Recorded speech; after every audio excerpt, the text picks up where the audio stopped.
आप सभी को सादर जय जिनेंद्र। आप देख रहे हैं आपका अपना लोकप्रिय YouTube शांतिनाथ चैनल को अभी सब्सक्राइब करें व इस वीडियो को लाइक कमेंट व शेयर अवश्य करें। काल में जैसे दूसरों को दुख दोगे तो दुख तुमको मिलेगा, दूसरों को सुख दोगे तो तुमको भी सुख मिलेगा। तुम जो बो रहे हो उसको और कोई नहीं काटेगा, तुम ही काटोगे और तुम्हें ही उसी का फल को भोगना है। ये नियम है, ये शाश्वत नियम है। तुम्हारे चर्चा से, तुम्हारी चर्या से कोई दुखी हो रहा है तो ये गलत है। तुम्हारी वाणी से कोई दुखी हो रहा है तो ये गलत है। तुम्हारे उठने बैठने से कोई दुखी हो रहा है तो ये गलत है। अपने अंदर उसके प्रति असीम प्रेम पैदा करो, करुणा का भाव रखो, परोपकार का भाव रखो। आपकी चर्चा और चर्या से वो सुखी हो। आप ऐसा कुछ कार्य करो, उपक्रम करो।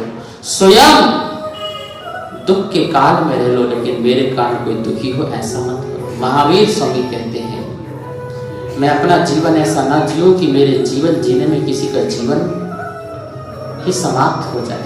ये जीवन नहीं है। जो हम नहीं चाहते हैं वो कोई और भी नहीं चाहता होगा। इसलिए हम अपना अच्छा चाहें और दूसरे का बुरा चाहें, ये भी बिल्कुल सही नहीं है। महावीर स्वामी कहते हैं ये जिंदगी, ये जीवन एक गूंज है, गूंज है। ये लौट के वापस आती है, लौट के वापस आती है। कभी किसी पहाड़ के पास जाकर के चिल्लाना और चीखना तेरा सत्यानाश हो, बोलो क्या आवाज आएगी? बोलो अड़ोसी पड़ोसी हो, क्या आवाज आएगी? एक बार नहीं, तेरा सत्यानाश हो, तेरा सत्यानाश हो, तेरा सत्यानाश। जो तुम लुटा रहे हो सब लौट के आएगा। तुम प्रेम लुटाओगे तो प्रेम लौट के आएगा। तुम प्यार लुटाओगे तो प्यार लौट के आएगा। तुम धर्म लुटाओगे तो धर्म लौट के आएगा। तुम दान से धन को लुटाओगे तो वो कई गुना होकर के तुम्हारे पास आएगा, पास आएगा। ये गूंज है, जो तुम जो फेंकोगे वो तुम तक आएगा। तुम गालियां दोगे तो लोग तुम्हें गाली देंगे, तुम निंदा करोगे तो लोग तुम्हारी निंदा करेंगे। दूसरों की यश गाओ ना, गीत गाओ, गुणगान गाओ, तुम्हारा भी यश फैलेगा। जो लोग कहते हैं ना, एक सासू माँ आई, बोले महाराज मेरे को मेरी बहू मुझे पूछती नहीं है। तो उसकी बहू आई तो मैंने कहा सासू की भी पूछ है, जरा पूछ लिया करो। सुना था जानवरों की होती है, अब तो मनुष्यों की भी मूछ और पूछ लड़ाई इसी की है। क्यों क्यों लड़ रहे हो, क्यों झगड़ रहे हो? नहीं पूछ रहे तो तुम्हारा क्या बिगड़ गया, तुम्हारा क्या हो गया? तुम ही पूछ लो। वो जय जिनेंद्र नहीं करती है, तुम ही कर लो। कोई इतना पत्थर दिल तो नहीं होगा कि तुम करो कोई जवाब ना दे। यदि वो तूफानी है तो तुम पानी पानी तुम हो जाओ। वो यदि अंगार हो रही है तो कोई बात नहीं, तुम जल की धार बन जाओ। शांति मिल जाएगी, आनंद मिल जाएगा, तृप्ति मिल जाएगी। तुम भी अंगार, वो भी अंगार, फिर तो ज्वालामुखी फूटना ही फूटना है। और पता नहीं उस ज्वालामुखी में कौन कौन जलेगा। बेचारा पति भी जल जाता है, घर के और लोग भी जल जाते हैं, सारा घर डिस्टर्ब हो जाता है, अशांति, सब कुछ है। महाराज जी प्रभु की कृपा से, गुरु कृपा से सब कुछ है। घर है, दौलत है, संपत्ति है, शौहरत है, सब कुछ है। और नहीं है तो क्या नहीं है? पता नहीं शांति अम्मा कहाँ गई हो है? अब तुम खूब शांतिनाथ विधान कराते रहो, कहाँ शांति मिलेगी? एक सासू माँ आई, बोले महाराज मैं घर की शांति के लिए शांतिनाथ विधान कर रही हूँ। मैंने मत करो। बोले क्यों? बहू को एक डायमंड का हार दे दो, सब शांति हो जाएगी। क्या चक्कर में पड़ी हुई हो? चाबी पकड़ा दो, खेल खत्म। जो गुच्छा लटका के फिर रही हो ना, ये अशांति के कारण है। कुछ नहीं हो रहा शांतिनाथ के विधान से। वो शांतिनाथ विधान घर की शांति के लिए नहीं है, अपनी आत्म शांति के लिए। घर की शांति तभी होगी जब तुम छोड़ते जाओगे, मोह को छोड़ते जाओगे, उतनी ही क्या होते जाएगी। और जितना मोह मानते रहोगे, अहंकार करते रहोगे, मान पढ़ाई करते रहोगे, उतनी क्या होगी। खूब करो शांतिनाथ विधान, वो तो अपनी स्वयं की शांति के लिए। समझ में आ रहा है ना। पुण्य पाप दोनों छोड़ो का मतलब है मुनि अवस्था बनकर के ध्यान अवस्था में जाके दोनों विकल्प खत्म कर दो। लेकिन गृहस्थ जीवन में पहले पाप छोड़ो, पाप को छोड़ो और फिर पुण्य के साथ लग जाओ। और एक समय ऐसा आएगा कि मुनि बन जाओगे तो पुण्य भी छूट जाएगा, ध्यान में चले जाओगे, कोई विकल्प नहीं किसी चीज का, अपने आप में ध्यान में चले जाओगे। ये मन, महावीर स्वामी कहते हैं, हे भव्य जीवो, ये मन ही पाप को पैदा करता है और ये मन ही पाप को नष्ट करता है। जल की तरह जो कीचड़ भी पैदा करता है और कीचड़ को शांत भी करता है, कीचड़ को स्वच्छ भी कर देता है, ये मन है। इसलिए मन को संभाल के रखो। भावों की पगडंडी पर सरपट दौड़ा करता मन, भावों की पगडंडी पर सरपट दौड़ा करता मन, और भावों भावों में ही यह कर्म सजोया करता मन। भावों की पगडंडी पर सरपट दौड़ा करता मन, और भावों भावों में ही यह कर्म सजोया करता मन। भावों भावों में ही यह कर्म पालता है ये मन, भावों भावों में ही यह कर्म पालता है ये मन, और भावों भावों में ही यह कर्म काटता है ये मन। भावों की पगडंडी पर सरपट दौड़ा करता मन, भावों की पगडंडी पर। ये हमारे भाव और उसमें मन भागता रहता है। भाव को संभाल के रखो, भाव बिगड़ते ही भविष्य बिगड़ जाता है, भाव बिगड़ जाते हैं, भाव सुधरते ही भाव सुधर जाते हैं, भविष्य के तुम भगवान बन जाते हो। भावों को संभाल के रखो। भाव ही शब्द बनते हैं, भाव ही शब्द बनते हैं, शब्द ही तुम्हारी क्रिया बनती है, क्रिया ही तुम्हारा चारित्र बनता है, और चारित्र ही तुम्हारी आदत बनती है। कहां से प्रारंभ कहां तक चलता है। भाव में जो आता है वो शब्द बन जाते हैं। भाव में बहुत आ रहा है कि इसको गाली देना है, तो एक दिन ऐसा अवसर आएगा, ऐसा निमित्त आएगा कि तुम बरस पड़ोगे। भाव में आया है इसे पिटाई करना है, मारना है, भाव में तो आ गया ना। एक दिन शब्द में भी, और शब्द में नहीं क्रिया में भी आ जाएगा। हाथ भी उठा दोगे और क्रिया में नहीं, वो तुम्हारा चारित्र ना बन जाए, तुम्हारी पहचान ना बन जाए, कहीं वो आदत में ना आ जाए। इसलिए भावों को संभाल के रखो। भाव में ऐसे विचारों को मत आने दो। सत्संग करो, सत्संगति करो, स्वाध्याय करो, धर्म ध्यान करो, ज्यादा से ज्यादा प्रभु के साथ अपना समय बिताओ, गुरु के साथ, जाप के साथ, तप के साथ, माला के साथ, अच्छे लोगों के साथ, अच्छे इंसानों के साथ उठना बैठना करो, जिससे भाव बिगड़े ना। भाव और भाग दोनों को बदलने में समय नहीं लगता है। इसलिए भाव अच्छे हो, भाग अच्छे हो तो अच्छा काम तुरंत कर लो। दीक्षा के भाव हो रहे हैं ना, बोलो अभी इसी बात। अरे महाराज कैसी बात कर रहे हो, पूछ के बताएंगे। किससे पूछना है, किससे पूछना है? घर से, परिवार से, किसी से नहीं, अपनी आत्मा से पूछना है। किससे पूछना है? मैं इस योग्य हूं नहीं, इसकी शक्ति है कि नहीं, मैं कर सकता नहीं कर सकता, किससे पूछना है? तो पूछ लो। यदि आत्मा कह रही कि आज तो प्रभु समोषण लगा हुआ काम हो ही जाने दो, इंद्र भूति जब कर सकता है तो फिर तो हम तो बड़े ज्ञानी हैं, बैंक इंक्लेव के चक्रवर्ती हैं, भगवान के आसपास के अड़ोसी पड़ोसी हैं, 24 घंटे उनके साथ उठते बैठते हैं, नजरें मिलाते हैं, हो ही जान दो जो आज होना है, पहुंच जाते हैं। वो अम्मा देख रही है,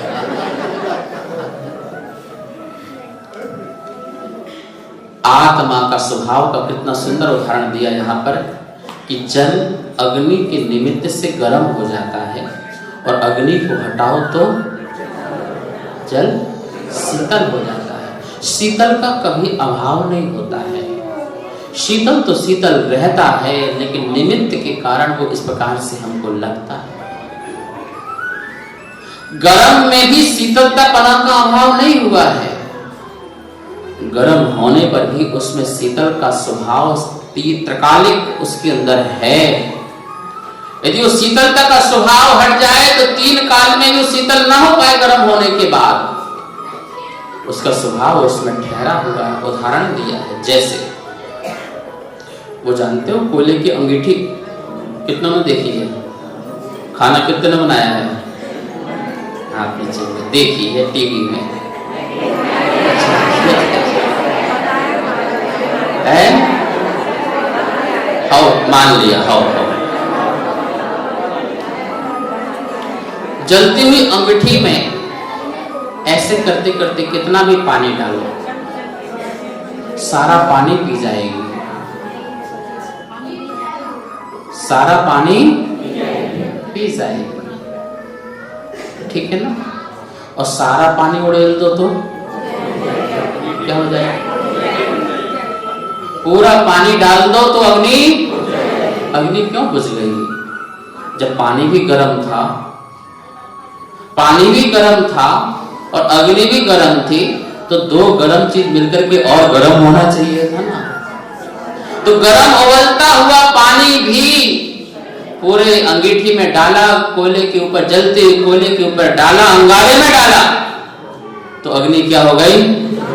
क्योंकि जल में जो शीतलता थी वो दूर नहीं हुई, वो अभी भी मौजूद है। आचार्य से कहते थे या तो निमित्त को हटा दो या निमित्त से स्वयं हट जाओ। यदि लग रहा है कि वातावरण यहाँ दूषित हो रहा है, मेरा मन अप्रसन्न हो रहा है, तो या तो स्वयं हट जाओ या उसको हटाने की कोशिश करो। सबसे अच्छा उपाय है स्वयं ही। दूसरों को क्या हटाना? पर तुम जानबूझ के वहीं रहते हो। दिक्कत तो ये है ना, परेशानी तो ये है कि देखते हैं और क्या माजरा है, मजे भी लेते हो नहीं, वहां से हट जाओ।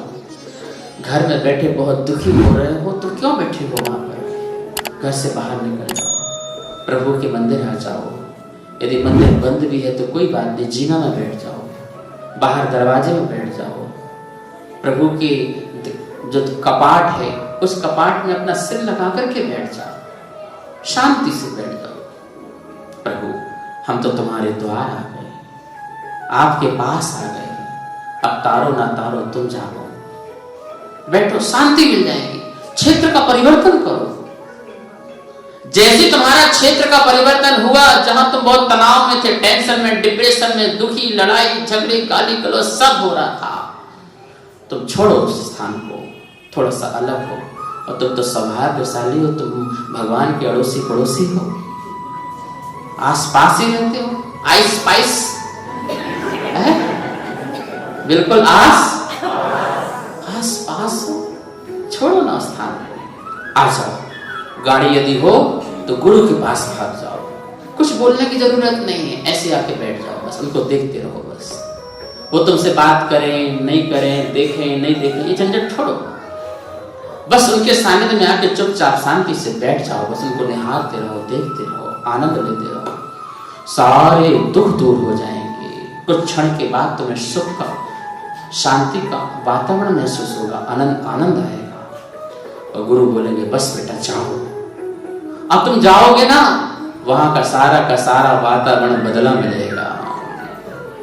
नियम से देखना, करके देखना, सब कुछ चेंज, सब बदला है।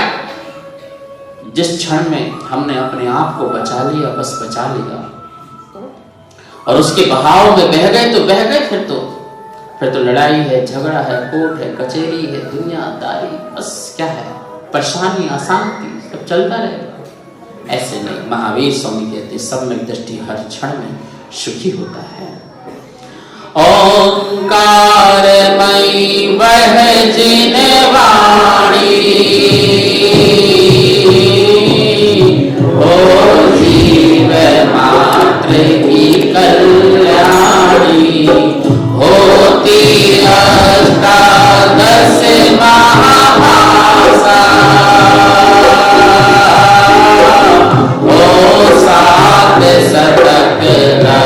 जिन भाषा, बीज पदों में व्याप्त अपारा, गणधर जी करते विस्तार, गूथा द्वाद सांग श्रुत सारा,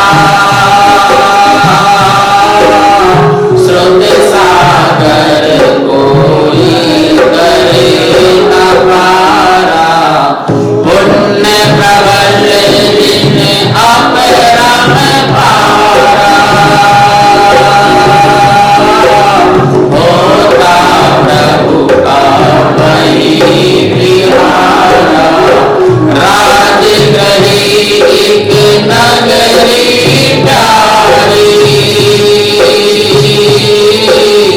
मगध देश में भी विस्तारी, मुनीश्वर व्रत जिन जग में बहाना,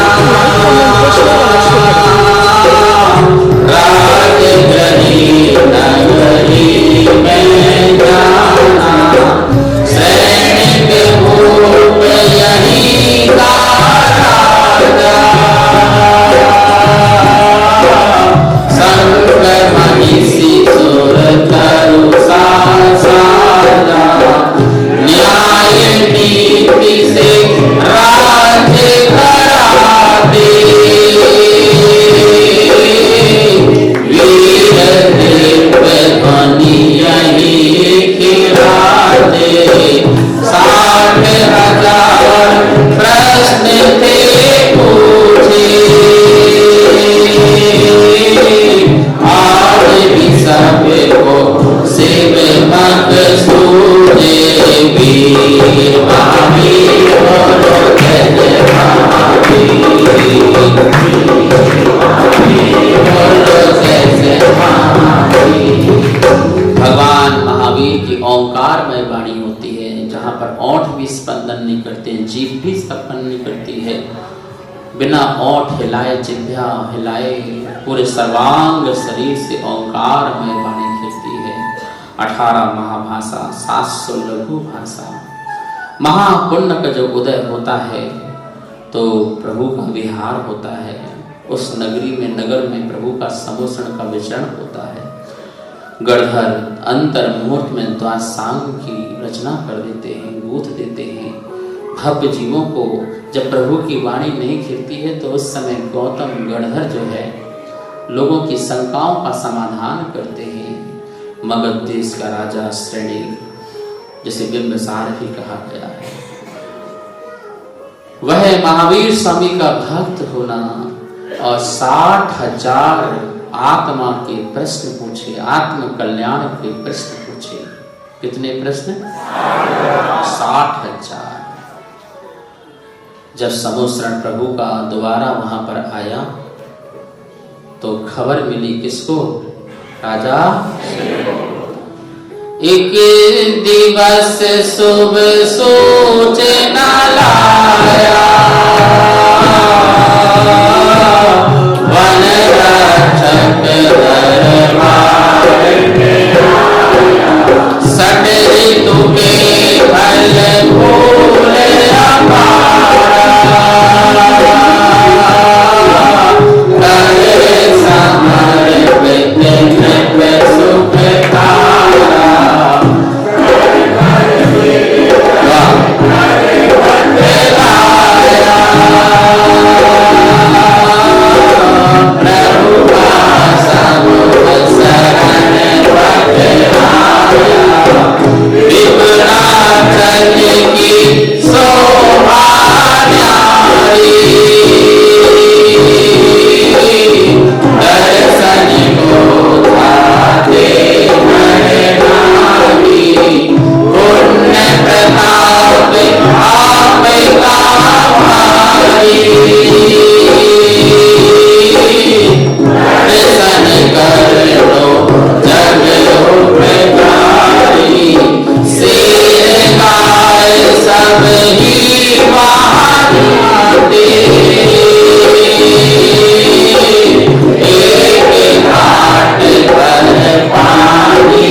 तीर्थंकर तो छोड़ो, कोई रिद्धिधारी तीर्थंकर मुनिराज भी आ जाए, सामान्य मुनिराज भी आ जाए, रिद्धि के धारी हो, तो वहां पर षट ऋतु के फल फूल जो होते हैं वो अचानक आ जाया करते। आम का समय नहीं है, आम भी आ जाते हैं।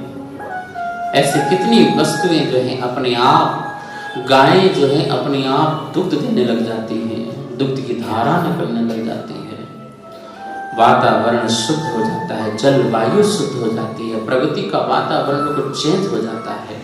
कितना दिव्य भव्य उन जीव का पुण्य होता है कि उसके प्रभाव से सारा मौसम करवट बदल देता है। भागा भागा आया वन रक्षक, प्रभु ये क्या हो गया, चमत्कार क्या हुआ? ओहो, सुना है मागध जाति के देवों ने आकाशवाणी की है, प्रभु का विपुलाचल पर्वत पर फिर पुनः समुद्रण आया हुआ है। पुण्य के प्रताप से यह अवसर मिलता है। राजा सैनिक ने सबको आज्ञा दी, हम सब लोग जो हैं प्रभु के दर्शन करने चलेंगे। कभी हमें इस प्रकार से कानों में बात आए, आसपास कोई साधु संत हों जिनसे तत्व का ज्ञान मिल सके, आत्म तत्व की शिक्षा मिल सके, तो कानों में सुन करके उसे नजरअंदाज मत करो। यदि हिम्मत है, ताकत है, श्रम है, साधन है, तो उसका उपयोग करो। जाओ, भागो। न जाने कौन सा शब्द तुम्हारे कान में उनके मुख से चला जाए और तुम्हारा वहीं से कल्याण का मार्ग खुल जाए। अवश्य जाना चाहिए। प्रभु मौन है, गुरु मुखरित है। इसलिए कहते हैं कि गुरु से ही व्रत लेना है, गुरु से ही नियम लेना है। जब तुम कोई व्रत और नियम मांगोगे तो गुरु तुम्हारी शक्ति देखेंगे, तुम्हारे सामर्थ्यता देखेंगे, तुम्हारे भावों को देखेंगे। उस हिसाब से तुम्हें व्रत और नियम, त्याग, तपस्या का मार्ग बताएंगे। गुरु दीक्षा देंगे, गुरु शिक्षा देंगे, गुरु प्रायश्चित देंगे। तुम्हारी सब हैसियत को, ताकत को, सबको देखते हैं। इसलिए प्रभु के पास तो सब कुछ है ही है, पर गुरु के बिना प्रभु भी नहीं है, नहीं है। गुरु द्वार, बोलो, प्रभु के पास जाना है तो गुरु के द्वार से तो निकलना ही पड़ेगा। रास्ता वही है और कोई दूसरा रास्ता नहीं। प्रभु तक पहुंचना है, या यूं कहो स्वयं प्रभु बनना है, स्वयं में पूर्ण बनना है, प्रभु बनना है, तो निश्चित ही आपको जो है गुरु के द्वार से गुजरना पड़ेगा। कोई दूसरा उपाय तीन लोक में नहीं है।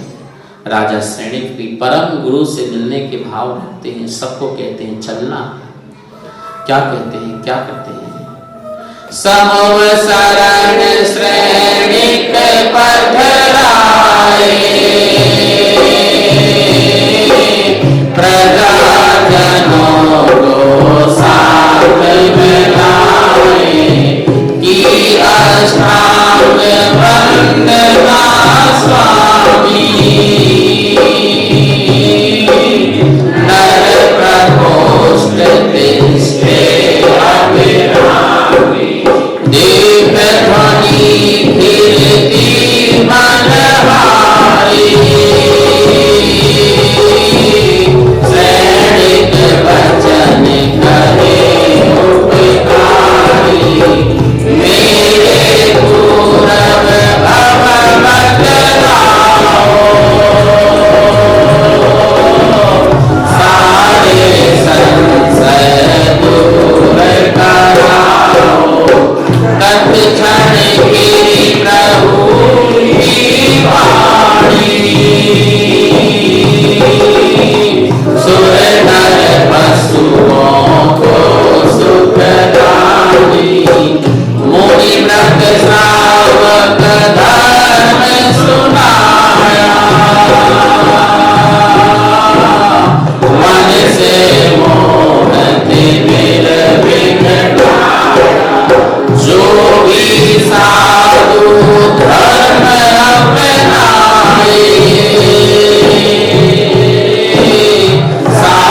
महावीर स्वामी कहते हैं कि देखो, श्रावक धर्म और श्रवण धर्म दो धर्म हैं। श्रावक धर्म आदमी को इंसान बनाता है और श्रवण धर्म आदमी को भगवान बनाता है। इंसान पहले बनो, फिर भगवान बनो। इंसान में ही भगवान पैदा होता है। 8 वर्ष की उम्र में अणुव्रतों को ग्रहण करने की योग्यता हो जाती है और मन करे तो महाव्रती ही बन सकते हो। महाव्रत साक्षात मोक्ष का कारण है और अणुव्रत जो है वो परंपरा से मोक्ष के कारण होते हैं। ये दोनों ही श्रावक और श्रवण जब धर्म को स्वीकार करते हैं तो दोनों का संसार में आवागमन क्या होता है, समाप्त हो जाया करता है। गुरुओं के पास जाओ तो लोग पहले पूछते हैं, हमारा बताओ कि हमारा क्या होगा। राजा सैनिक ने भी वही काम किया। प्रभु, ऐसा कौन सा पुण्य का उदय है कि हम आपके पास आ रहे हैं? ऐसा कौन सा पुण्य का उदय है कि मुझे इतनी धार्मिक पत्नी मिली हुई है, जिसने मुझे मोक्ष मार्ग में लगाया, जिसने प्रभु आपसे मुझे जोड़ा, मेरे हिंसक प्रवृत्ति को मुझसे दूर किया, और मैंने ऐसा कौन सा पूर्व कर्म का उदय प्राप्त किया कि जिससे मुझे यह सब कुछ वैभव संपत्ति और आप और जिन दर्शन और जिनागम प्राप्त हुआ है। तो प्रभु ने कहा कि तुम इस आरखंड के विंध्याचल पर्वत में तुम एक भील की पर्याय में थे। देखो, गुरु और शिष्य की दोनों की कहानी एक सी है। महावीर स्वामी भी आदिनाथ कुल में जन्म लेने के पहले कुछ भाव पूर्व वो भी भील की पर्याय में थे और उनका प्रथम श्रोता राजा श्रेणिक भी, वो भी कैसा सहयोग है। और दोनों की कथा बिल्कुल एक सी, सेम। और राजा श्रेणिक भी आगे चल के क्या बनेंगे, बोलो, तीर्थंकर। वो भील भी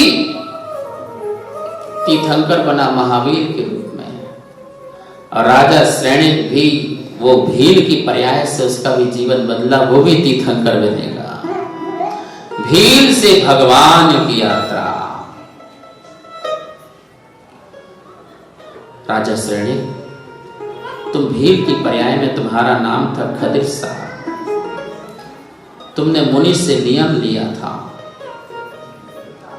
क्या नियम लिया था? पढ़ो।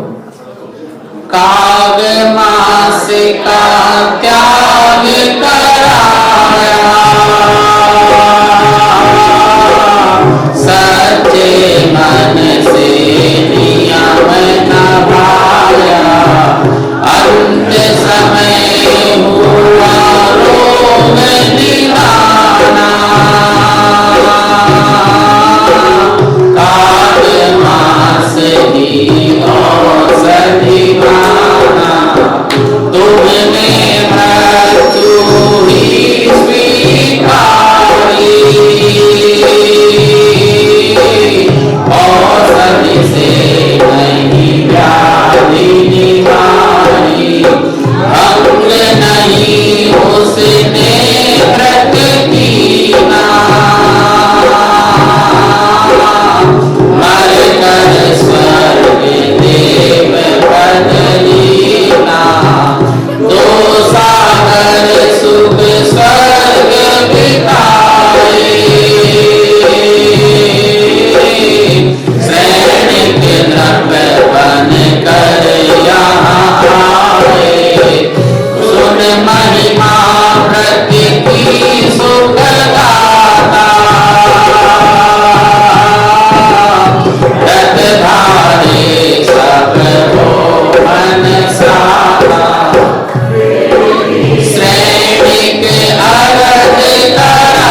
जो भी नियम लो उसमें ईमानदार रहो, ईमानदार ही रखो। जो भी नियम लो आप अपने आप के ईमानदार बनो, दूसरों के क्या बनना। अपने आप के ईमानदार बनो कि हमने जो नियम लिया है उसमें हमने आलस प्रमाद तो नहीं किया, हमने कोई बेईमानी तो नहीं की। ध्यान रखो, हम दूसरों के साथ बेईमानी नहीं करते हैं, बेईमानी हम दूसरों को धोखा नहीं देते हैं, धोखा तो हम ही अपने आप को देते हैं। हम किसी के साथ छल और कपट नहीं करते हैं, अपनी आत्मा के साथ हर पल हर समय छल कपट करते हैं।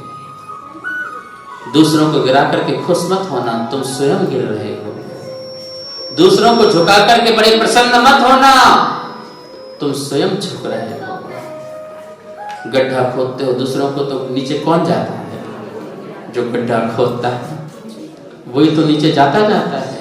जिसके लिए खोद रहे थे वो तो ऊपर, और जो खोद रहा वो नीचे कौन जाएगा? तुम ही जाओगे। इसलिए अपने आप के प्रति ईमानदार बनो, किसी भी नियम को पालन करने के। कौन देख रहा है? कौन देख रहा है? खा लो। यहां कौन है? कोई नहीं, खा लो, नियम तोड़ दो। नहीं, ऐसे मत करो, भूल चूक मत करो। जाने अनजाने में हो जाए तो बात समझ में आती है, उसका प्रायश्चित है। लेकिन जो जानबूझ के ही करते हैं उसके लिए क्या प्रायश्चित है? होश हवास में ही करते उसके लिए क्या प्रायश्चित है?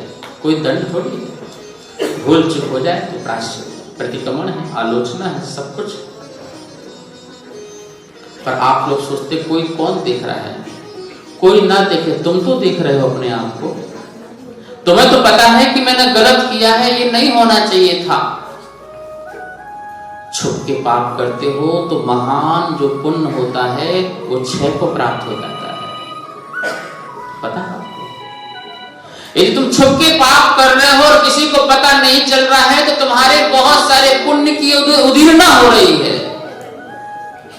इसी कारण किसी को पता, लेकिन घाटा क्या हो रहा है? पुण्य, उस पुण्य के कारण तुम्हारा पाप छिपा हुआ है। लेकिन जिस दिन पुण्य का घड़ा फटेगा उस दिन तुम किसी को अपना चेहरा दिखाने के लायक भी नहीं बनोगे। शर्मिंदगी महसूस करोगे। जो अभी छाती छोड़ के चलते थे, सिर उठा के चलते थे, अब क्या करोगे? अब टेंशन में रहोगे, तनाव में रहोगे। दूसरों की नजरों से गिर जाओगे तो चलो कभी न कभी उठ जाओगे, लेकिन अपनी नजरों में गिरे तो कौन उठाएगा? जो स्वयं गिर गया उसे कौन उठाएगा? कभी नहीं। कह रहे हैं एक नियम का पालन करो, बड़ी दृढ़ता के साथ करो। क्या बोलते हो? टूटे नियम ना कोई, दृढ़ता हृदय में लाओ। टूटे नियम ना कोई, दृढ़ता हृदय में लाओ। ऐसी दृढ़ता है प्रभु, आशीर्वाद दो। ऐसी दृढ़ता, प्राण चले जाए पर नियम न टूटे। राजा सैनिक ने मुनिराज से वहां पर नियम लिया था, भील था, मांसाहारी था, मांसाहारी था। बोले मैं यहां पर रह के कैसे त्याग कर सकता हूं? कोई बात नहीं।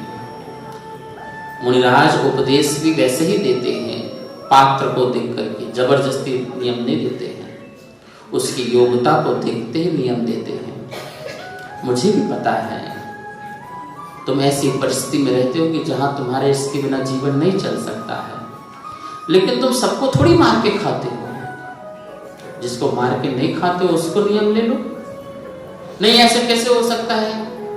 तो तुमने आज तक कौवे का मांस खाया क्या? बोले नहीं खाया। वो तो क्यों खाएंगे? बोले उसका त्याग कर दो। वाह, ये तो बहुत इजी है। और दिल्ली वालों को ऐसे महाराज मिल जाए तो क्या कहना? महाराज बहुत सरल है। क्या सरल है? नियम ही नहीं देते महाराज से। इसलिए सरल हैं कि महाराज जी क्या नहीं देते हैं, आहार कराओ तो नियम नहीं, विहार कराओ तो नियम नहीं। महाराज ऐसे बोले भंडारी महाराज तो हमने देखे नहीं, बहुत बढ़िया महाराज है, जय हो भगवान, जय जय नाथ परम गुरु।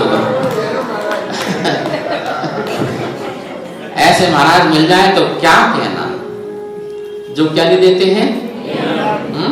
बहुत सरल है, बहुत सरल है। महाराज भी देखते हैं, तुम्हारी पात्रता को देखते हैं, तुम्हारी होनहारता को देखते हैं कि आज नहीं लिया तो बच्चों समझ जाना तुझे मैं बहुत बड़ा नियम देने वाला हूं, मेरे प्रेम जाल में तो फंस तू पहले है, दोस्ती यारी तो बनने दे, फिर देखना। तो छोटा नियम क्या हो सकता, तू महाराज जीवन के साथ ही चला जाए।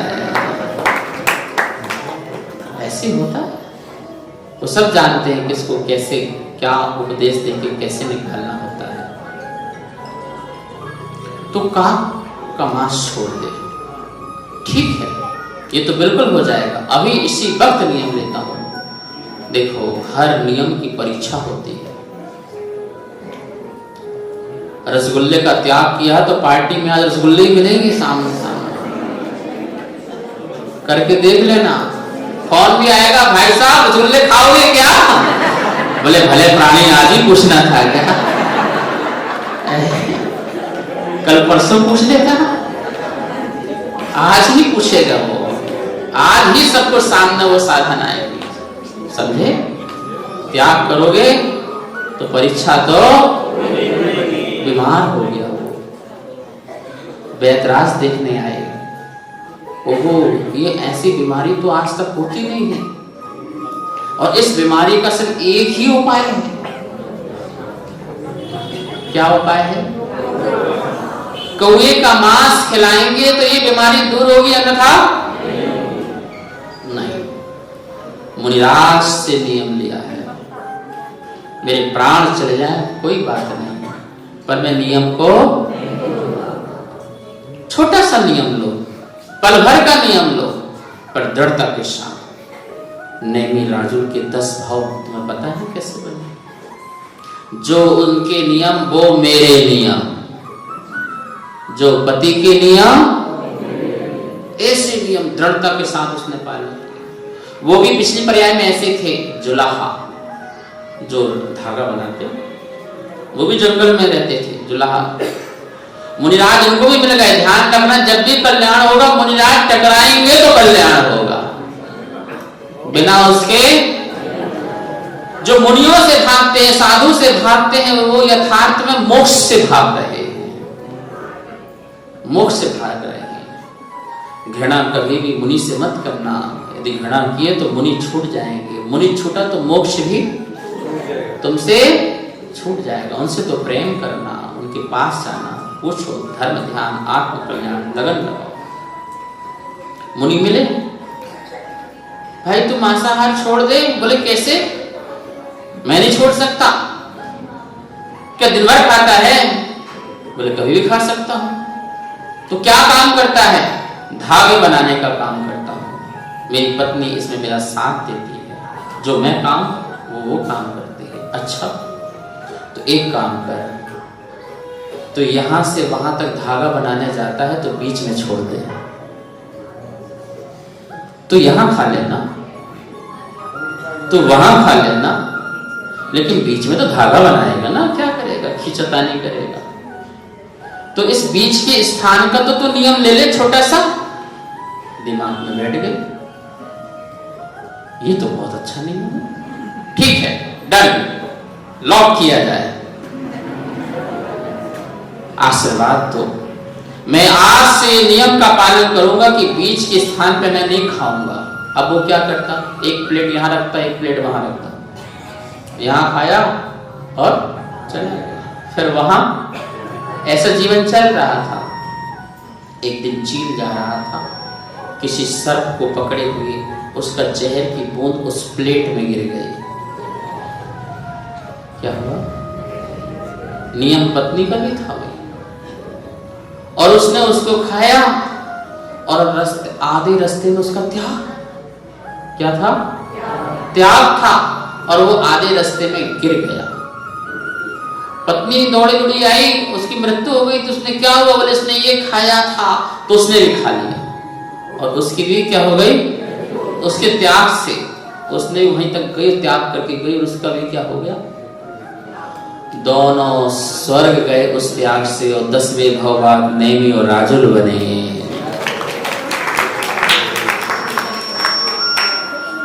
देखो एक छोटा सा नियम, कोई भी नियम हो सकता है, दृढ़ता के साथ पालो। कैसे नेमी राजुल 10 भव तक साथ साथ रहे और 7 दीक्षा लेके आत्म कल्याण कर लिया। वैद्य ने बताया नहीं काक का मांस खाना पड़ेगा, बोले बिल्कुल नहीं। काया क्षीण होने लगी, काया क्षीण होने लगी, मरण की स्थिति सामने आ गई। और फिर भी वैद्यों ने, परिवार ने, सबने मनाया कि भाई तो मान लो हम मुनिराज से प्रायश्चित ले लेंगे, जान बची तो। बोले नहीं, ऐसा जी के क्या करेंगे, नियम भंग करना मतलब महाभंगी है, हम तो नियम भंग नहीं करेंगे। एक छोटा सा तो नियम प्रसाद दिया था उनने, उस प्रसाद को मैं छोड़ दूं, बिल्कुल नहीं होगा। काया क्षीण होने लगी, मरण सैया को प्राप्त होने लगी। तब उस भील के मन में आया जब मर ही रहे हैं तो एक काक का मांस क्या, सभी का त्याग कर दो। देखो छोटा सा नियम कितनी जल्दी बड़ा नियम बन गया। बंधन में बंधो, तो बंधन में बंधना बहुत जरूरी है। लता बंधन से बंध जाती है तो आकाश से बातें करने लग जाती है, और बंधन से नहीं बनती है तो खाई में जाके चली जाती है, नीचे चली जाती है, अधोगामी हो जाती है। बंधन में बंधो तो कहां जाओगे, संयम के बंधन में बंधो, त्याग के बंधन में बंधो, बंधना पड़ेगा। बंध गए, सारा त्याग कर दिया और दोनों जो हैं वो राजा श्रेणी जो है वो स्वर्ग गया। कहां गया, स्वर्ग गया। और लिखा ना भाई, स्वर्ग से आके क्या बना, मगध देश का राजा श्रेणिक बना, महावीर स्वामी का भक्त बना। और छाया सम्यक दृष्टि बना। और आने वाली 24वीं में कौन सा तीर्थंकर, सोचो एक नियम से कितना प्रभाव है, हम लोग भी ऐसा पालन करें। श्रेणिक जब भी प्रश्न कराते, गौतम वाणी रहस्य बताते, सहस 60 नृप प्रश्न कराए, उत्तर गण जी से पाए। श्रेणिक मनुज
और जब अच्छा श्रोता मिल जाता है तो गुरु भी बार बार वहां पहुंच जाया करते हैं। देखो तो विपुलाचल पर्वत की भाग, राजा सैनिक का भाग कितने बार? 7 बार प्रभु का समोसरण आया। सारे देश विदेश में समोसरण गया प्रभु का। वर्तमान में जो तुम सिंगापुर कहते हो, सिंगापुर था। महावीर स्वामी का वहां पर समोसरण गया था। सिंह का चिन्ह स्थापित हुआ था वहां पर। वहां के भक्तों ने सिंह चिन्ह स्थापित किया। हमारे देश का जो चिन्ह है वो सिंह। भारत की में जो पहचान है वो महावीर स्वामी का सिंह था, जो पूरे देश की पहचान है। पूरे देश में प्रभु ने भ्रमण किया, उपदेश दिया। जगह जगह उनके सिंह के स्तंभ बनाए लोगों ने। अशोक ने भी बनाया, सम्राट ने, सभी लोगों ने बनाया। और आज देश का वो चिन्ह बना है जिसे अशोक चक्र कहते हैं, धर्म चक्र वो। और उसके ऊपर जो है चारों मुंह वाला शेर बना हुआ। उसमें भी हाथी, घोड़ा, बैल, बंदर बने हुए। 4 तीर्थंकर के चिन्ह बने हुए। 24 तिली बनी हुई है। 24 तीर्थंकरों का यहाँ पर अवतरण हुआ है। 24 तीर्थंकरों का सदा आशीर्वाद मिला है, कृपा वर्षी है। इस भाव से, इतिहास से आपका गौरव होना चाहिए आपको अपने आप पर, अपने इतिहास पर। ऐसी गौरवशाली हमारी संस्कृति है जिसको इतिहास ने संजो के रखा है। और हम भी उस इतिहास को संजो के रखें। जो अपनी पूर्वजों की संस्कृति को भूल जाते हैं, मानो उन्होंने अपने पिताओं के उपकार को व्यर्थ ही गवा दिया है। कभी भी पूर्वों की संस्कृति को बचा के रखना चाहिए, उसको नष्ट नहीं करना चाहिए। नया आप कुछ भी बनाओ लेकिन पुराने को बचा करके सदा रखो। वो हमारी धरोहर है, वो संस्कृति है, उससे आपकी पहचान है। आज बाहुबली से कितनी बड़ी पहचान है। पुराने मंदिरों, पुराने तीर्थों, पुरानी प्रतिमाओं, हजारों वर्ष। हड़प्पा की संस्कृति में वृषभदेव के चिन्ह मिलते हैं, मोहर मिलती हैं। 5-5 हजार वर्ष पुरानी मोहर मिलती है। मथुरा के कंकाली टीला, ऐसे कितने सारे प्रतिमाएं, मूर्ति, योग मुद्राएं, ये सब हमें प्राप्त होती हैं। यह हमारी संस्कृति, हमारी धरोहर है। ये सबको संभाल के रखो। प्रभु महावीर स्वामी ने स्यादवाद और अनेकांतवाद की शैली से सभी मत मतांतरों की समस्याओं का समाधान किया। एक पक्ष से तुम भी सही हो, एक पक्ष से तुम भी सही हो, पर एकांकी सत्य हो, सर्वांग सत्य नहीं हो। सर्वांग सत्य तब होगा जब तुम सबको एक साथ स्वीकार करोगे। एक पक्ष से हम आपको सत्य मानते हैं, आप जो कह रहे हो बिल्कुल सही है, लेकिन वो एकांकी सत्य है, अनेकांत रूप से सत्य नहीं है। सबको समेटना पड़ेगा। एक ही वस्तु में अनंत धर्म होते हैं और आप एक धर्म को सत्य मान लोगे तो अन्य धर्मों का विरोध हो जाएगा। दूध में चिकनाई भी है, दूध में सफेदपना भी है, दूध में मिठास भी है। तुम दूध को मात्र सफेद मानो कि सफेद जो है वो दूध है, इसके अलावा कुछ नहीं, तो गड़बड़ हो जाएगा। आप पिता भी हो, आप पुत्र भी हो, आप नाना भी हो, आप दादा भी हो, आप चाचा भी हो, आप काका नहीं। पुत्र बोले मेरे पिता हैं, इसके अलावा कुछ नहीं है, तो अन्य लोगों का विरोध हो जाएगा। वो किसी अपेक्षा से पुत्र भी है। राम पुत्र भी है, किसकी अपेक्षा से? दशरथ की अपेक्षा से। वो पिता भी है, किसकी अपेक्षा से? लव कुश की अपेक्षा से। वो पति भी है, वो भाई भी है, बोलो, वो दुश्मन भी है। कमाल है, एक ही जीव में कितने भाव भरे हुए हैं। और कोई एक ही पक्ष का वर्णन करने लग जाए तो महावीर स्वामी कहते ये एकांत है, ये एक मत का सत्य है, और सबको साथ स्वीकार कर लें तो अनेकांतवाद कहलाता है। समस्त समस्याओं का समाधान मात्र अनेकांतवाद है, इसके अलावा कुछ नहीं है। स्यादवाद और अनेकांतवाद दो चीजें हैं। वस्तु क्या है जो ये बताता है वो अनेकांतवाद है, और किस समय किसके द्वारा वस्तु क्या कही जाती है उस शैली को स्यादवाद कहते हैं। कथन करने की शैली स्यादवाद। वाणी का विषय स्यादवाद है और ज्ञान का विषय अनेकांतवाद है। ज्ञान में तो अनंत धर्म झलक रहे हैं उसमें, लेकिन वक्ता अनंत धर्मों को एक साथ नहीं कह सकता है, एक साथ नहीं बोल सकता है। जिस समय वो बोलना चाहता है वो एक ही बात को प्रस्तुत कर सकता है, और उसके लिए स्यादवाद, कथनचित अपेक्षा, मेरा कथन ऐसा है, सारी समस्या का समाधान ही हो जाता है। जो अनेकांतवाद को नहीं समझता है वो स्यादवाद को भी नहीं समझ सकता है। इसलिए जब कोई बात हो तो आपको भी ज्ञानी बनना पड़ेगा, ये किस अपेक्षा से क्या कहा जा रहा है। कोई आके कहे क्या होता है मंदिर जाने से, आत्मा का ध्यान करो, ठीक है आप सत्य हैं पर पूर्ण सत्य आप नहीं। क्या होता है आत्मा का ध्यान करने से, प्रभु की पूजा करो, ठीक है आप सत्य हैं पर पूर्ण सत्य आप भी नहीं। आप एक अपेक्षा से कह रहे हो, हम समझ गए, आप एक अपेक्षा से कह रहे हो, आप ये चीज बताना चाह रहे हो। कोई उपवास की महिमा बताता है, कोई सील की महिमा बताता है, कोई त्याग की महिमा बताता है, कोई अहिंसा की महिमा बताता है। ये सब एक पक्ष से कथन चल रहा है। क्यों? क्योंकि उस समय उसकी मांग है, उसकी डिमांड है, तो उसको हमें समझना चाहिए। कहीं हम ऐसा ना सोचे कि बस हम वही चीज समझ लें। कोई बोले कुछ नहीं होता भाग माग, अरे पुरुषार्थ करो, मेहनत करो, रंग लाएगी मेहनत। क्या होता है भाग? बेकार है, निषेध मत करो। अब पुरुषार्थ का उपदेश तो पुरुषार्थ करना सिखाओ, पर भाग का विरोध करके मत सिखाओ। और कोई को समझ में आ जाए कि हाँ भाग कुछ नहीं होता है, तो कल से धर्म ध्यान बंद, 24 घंटे पुरुषार्थ में लगा रहेगा, उसे कुछ मिलेगा ही नहीं। और कोई कहे कि भाई पुरुषार्थ से होता क्या है, भाग तो सब कुछ होता है, होगा तो आ जाएगा, नहीं तो कल से वो बैठ जाएगा निकम्मा बनकर, तो ये भी गलत हो जाएगा। नहीं, भाग्य भी सही है, पुरुषार्थ भी सही है, सबकी अपनी अपनी महत्ता है। सब कुछ चाहिए, स्वभाव, काल, लब्धि, निमित्त, होनहार, भवितव्यता, ये सब मिलकर के कार्य की सिद्धियां हुआ करती है। इसे स्यादवाद शैली से प्रस्तुत किया जाता है। वक्ता क्या कहना चाह रहा है, क्या बताना चाह रहा है, हमें समझना पड़ेगा। भगवान महावीर के सूत्रों को समझने के लिए बहुत ज्ञान चाहिए कि ये सूत्र ये क्या कह रहा है, इसके भाव क्या है, इसका मत क्या है, इसका सिद्धांत क्या है, किस नए से, किस पक्ष से, किस बात को प्रस्तुत किया जा रहा है। नहीं समझे तो गए काम से, भटकते रहोगे, अर्थ का अनर्थ हो जाएगा। तो अनेकांतवाद जो सबको समा के रखता है, वस्तु क्या है वो अनेकांतवाद है।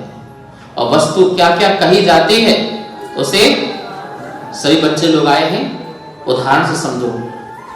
ऐसे हाथ करो, ऐसे हाथ करो, कल्पना करो उसमें लड्डू रखा, अभी नहीं मिलेगा, वैसे रात हो गई, कल्पना से ऐसे क्या रखा है, ये अनेकांतवाद है, ये स्यादवाद है, ठीक है।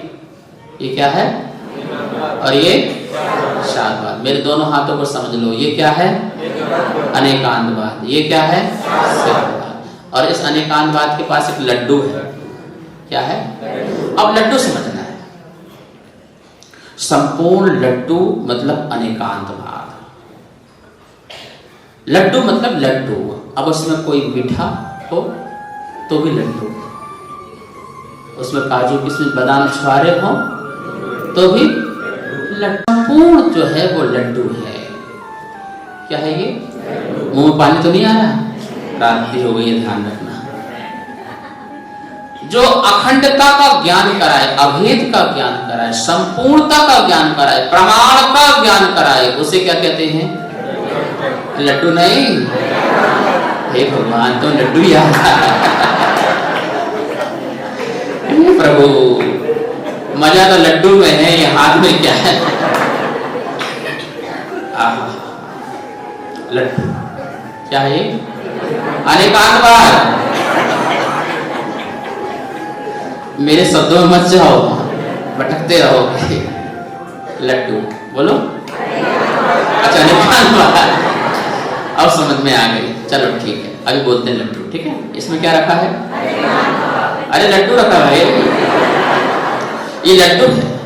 इस संपूर्ण जो है, जो अखंड है स्वामी जी, ये लड्डू है। ठीक है ना? अब ये क्या है? श्यामवाद। अब इससे कहा जा रहा है कि तुम इसका वर्णन करो, हमें लड्डू के बारे में बताओ। हम लड्डू नहीं जानते हैं, हम लड्डू नहीं जानते हैं। अब इससे कहा जा रहा है कि तुम क्या करो? क्या करो? अब तुम आए तो तुम्हारे अनुसार बताया जाएगा, तुम आए तो तुम्हारे अनुसार बताया जाएगा, तुम आए तो बालक आए तो बालक के अनुसार, वृद्ध आया तो वृद्ध के अनुसार, अनपढ़ आया तो, और ज्ञानी आया तो, सबकी भाषा क्या हो जाएगी? लड्डू तो वही है। अब ये वर्णन करना प्रारंभ करेगा। कितना वर्णन कर सकता है? अथाह वर्णन कर सकता है इसका। लड्डू जो गोल होता है वो क्या है? लड्डू है। लड्डू मीठा है, लड्डू मीठा है। लड्डू बेसन का है, क्या है? काजू किशमिश भी है, इसमें घी भी है, इसमें बादाम छुआरे भी है। ये लड्डू है। और ये लड्डू दिल्ली का है। कहाँ का बोलो? ये बनिया का लड्डू है। बोलो। वो बच्चा आया दौड़ते दौड़ते, लड्डू उठाने लगा, मम्मी ने बोला रख, तू नहीं खाएगा, ये पापा का लड्डू है। किसका लड्डू है? पापा का। बेसन का होगा, पापा का थोड़ी होगा। लेकिन सत्य है वो भी। माँ की अपेक्षा है कि तुझे नहीं खाना है, किसको खाना है? इसलिए लड्डू किसका है? बोलो। पापा का। एक कढ़ाई में जाना पड़ेगा तुम्हें लड्डू बनना है तो।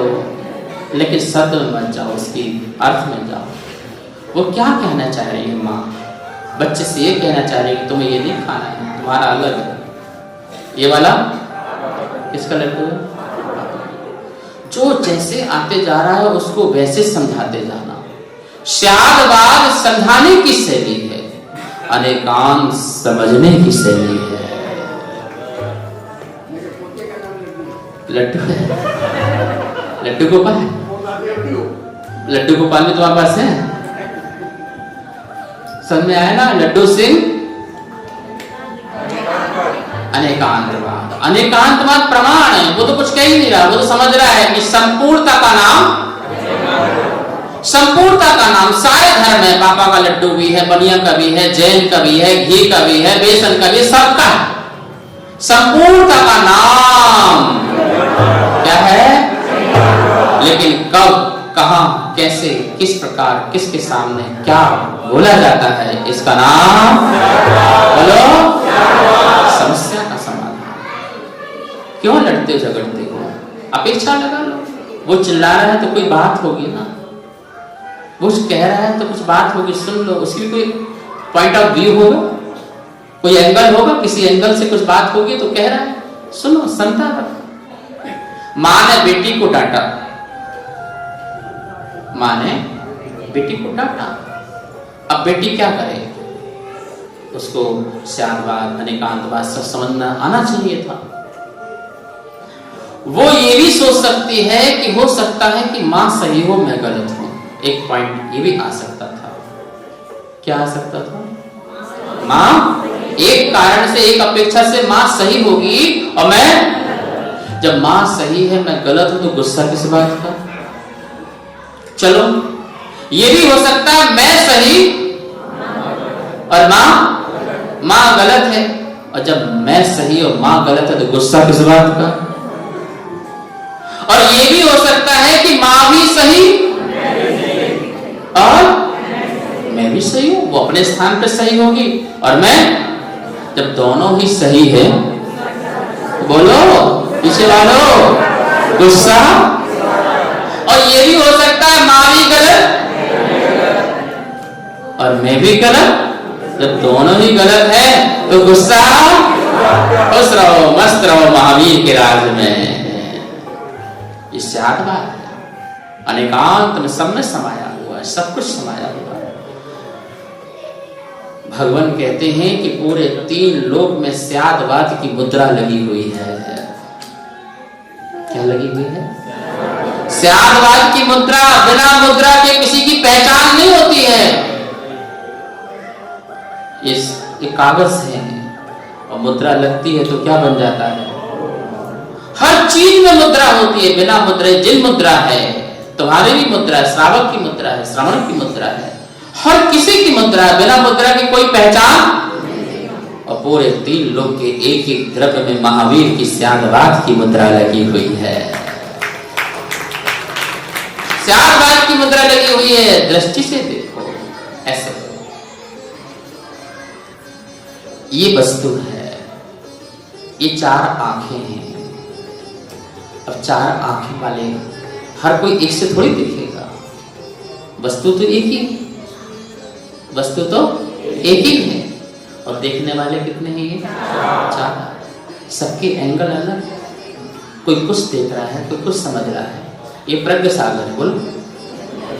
तो ये कह रहा है बड़े सरल है, ये कह रहा है महाराज जी बड़े तेज है, ये कह रहे हैं महाराज जी ऐसे महाराज तो हमें मिले ही नहीं। और ये कुछ कह रहा है कौन, कितने इतने सारी दृष्टियां बैठी हुई, मैं तो एक ही हूं ना। और तुम सबसे कहा जाए कि कल 1-1 पेज लिख के लाना मेरे बारे में, इतना बड़ा ग्रंथ लग जाएगा। कोई तो बोलेंगे महाराज जी ने दिमाग खराब कर रखा है, पागल बना रखा है बैंक के लिए वालों को। देखो ना कितनी रात 5 बजे से बैठा के बैठा है और अभी तक समाप्त होने का। कोई ये भी लिखेगा, कोई ये बोलेंगे बताओ लग तो ऐसा रहा था जैसे महावीर स्वामी बोल रहे थे। कोई ऐसा भी बोलेगा, कोई अपने अपने एंगल से, अपने अपने भावों से हर चीज को प्रस्तुत करेगा। आप किसको सही और किसको गलत बोल दोगे, उसका पक्ष उसकी पक्ष से वो सही, लेकिन उसका पक्ष मात्र ही सही है ऐसा महावीर नहीं स्वीकार करते। बस एकांकी सत्य नहीं हो सकता। सर्वांग सबको मिलने के बाद ही पूर्ण सत्य होता है। अनेकांत, अनेक अंत, बोलो अंत मतलब धर्म, जिसमें अनेक धर्म एक साथ मौजूद हो। स्वभाव, गुण, धर्म, क्वालिटी सब कुछ पूर्ण रूप से जिसमें हो, उसे कहते हैं हर वस्तु अनेकांत है। और जिसे वो प्रस्तुत करे, जो उसे प्रस्तुत करे वो वाणी क्या है? बोलो स्याद मतलब कथनचित। स्याद मतलब बोलो, एक बालक द्वार में खड़ा हुआ है, एक पैर अंदर एक पैर। अब उससे पूछो कि तुम कहां खड़े हो तो वो 7 उत्तर दे सकता है। कहां खड़े हो? कथनचित में बाहर हूं क्योंकि मेरा एक पैर, कथनचित में अंदर हूं क्योंकि मेरा एक पैर, कथनचित में अंदर भी हूं और एक उत्तर ये भी हो सकता है कि मैं बता नहीं सकता मैं कहां खड़ा हूं, है? और एक आंसर ये भी हो सकता कथनचित में अंदर हूं पर बता नहीं सकता। और एक आंसर ऐसा भी हो सकता है कथनचित में बाहर हूं पर मैं बता। और एक आंसर ऐसा भी हो सकता है कथनचित में अंदर भी हूं और बाहर भी हूं पर बताओ। कितने हो गए? सप्तभंग कहते हैं इसको। एक ही प्रश्न को 7 प्रकार से पूछा जा सकता है या 7 प्रकार से उत्तर दिया जाता है। ये सप्तभंग भी स्यादवाद की शैली है, वस्तु को प्रस्तुत करने की शैली होती है। स्याद अस्ति, स्याद नास्ति, स्याद अस्ति नास्ति, अवक्तव्य स्याद अस्ति, अवक्तव्य स्याद नास्ति, अवक्तव्य स्याद अस्ति नास्ति, अवक्तव्य। ये सप्तभंग होते हैं। वस्तु को समझो, तो ऐसे त्यागवाद और एकांतवाद से महावीर स्वामी ने पूरे देश विदेश में जिन शासन की, जिन धर्म की, सत्यार्थ की, वस्तु तत्व की क्या की प्रभावना की है। स्वावलंबन का पाठ पढ़ाया, दीन वृत्ति अपराध बताया, साम भाव कर्तव्य सिखाया, अनासक्ति ही श्रेष्ठ आया, संग प्रमुख गण धरते ज्ञाना, सर्वोत्तम गौतम निर्धारा, 36 सहस्र हारि का जानो, सर्वप्रथम सती चंद्रा, सहस चतुर्दश मुनिवर ज्ञानी, 1 लाख श्रावक सम्मानी, सतेन्द्रों से पूजित स्वामी, असंख्यात सुर नर पशु सर्वश्रेष्ठ श्रावक संग नेता, राजा सैनिक कर्म विजेता, अक्षर श्राविका संग नायिका, रानी चेतना निज गुण गायिका, भक्ति भाव बस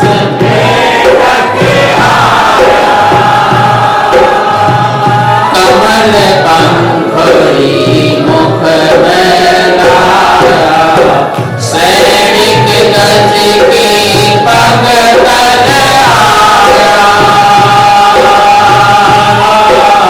मर कर स्वर्ग में सुर पद खाया, वीर महावीर बलवंत महावीर, वीर महावीर बलवंत महावीर स्वामी ने कहा कि अपने अवलंबन में जियो, जो कुछ करो अपने बल से करो, दूसरों के बल में कभी भी कुछ मत करो, अपनी जितनी ताकत उतना करो, जितनी बड़ी चादर बोलो उतने ही पैर पसारो।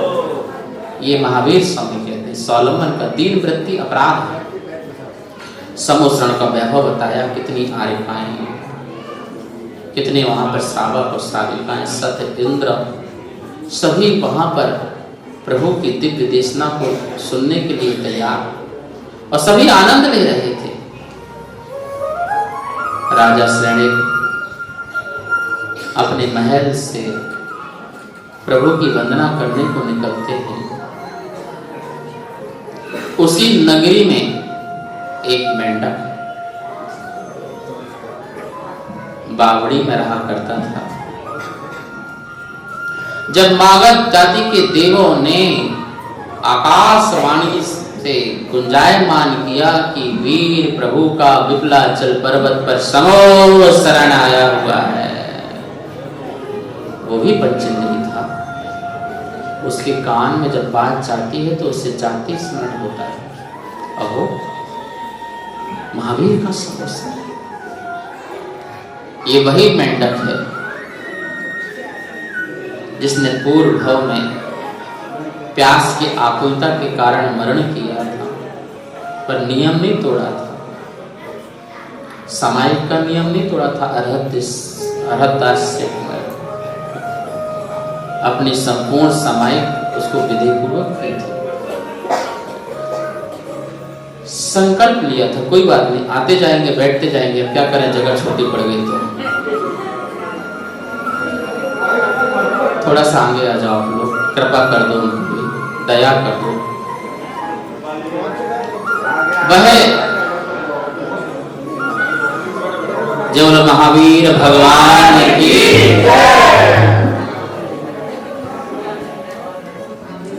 वह अरहत दास सेठ ने नियम लिया, संकल्प लिया कि आज सामायिक जो करूंगा मैं, इस दीपक में जितना तेल होगा, जब तक ये दीपक जलेगा तब तक मैं सामायिक करूंगा। तुम्हारे जैसे कोई घड़ी और मोबाइल तो नहीं था ना तब, नहीं तो उसमें अलार्म बजा लेते। बस सायं की संध्या काल की सामायिक की बेला थी, सामायिक चल रही थी। यहां पर श्रीमती देखती है कि आज पति देव तो बड़ी अच्छी सामायिक कर रहे हैं, अचल स्थिति है, अंधेरा होने वाला है, कहीं ये तेल समाप्त होकर के बाती बुझ ना जाए। वो भागते हुए जाती है और लाके उसमें अरहत दास की सामायिक के बीच में आंख खोलती है और देखते हैं कि बाती तो अभी जल रही है, दीपक तो जल रहा है। फिर आंखों को बंद कर लेते हैं, लेकिन प्यास, क्योंकि सामायिक के बाद उनको रात होना थी, जल लेना था, जल का समय था उनका कि हम जल ले सकते हैं, तो जल नहीं ले पा रहे थे, उस समय खिसका जा रहा था। वो दीपक का तेल फिर समाप्त होने लगा। फिर आई, विचार तो उसके अच्छे थे अपने पति देव के प्रति। शायद इन्होंने आज 2 घड़ी से ज्यादा तीसरी घड़ी, चौथी घड़ी की सामायिक ले ली हो, लंबी सामायिक ले ली हो, तो फिर जाकर के फिर तेल डाल के आ गई। ऐसे उसने कितने बार किया, सामायिक नहीं छोड़ी, पर प्यास की थोड़ी सी, और उसी समय आयु कर्म का ऐसा निमित्त बना, उनका मरण हुआ।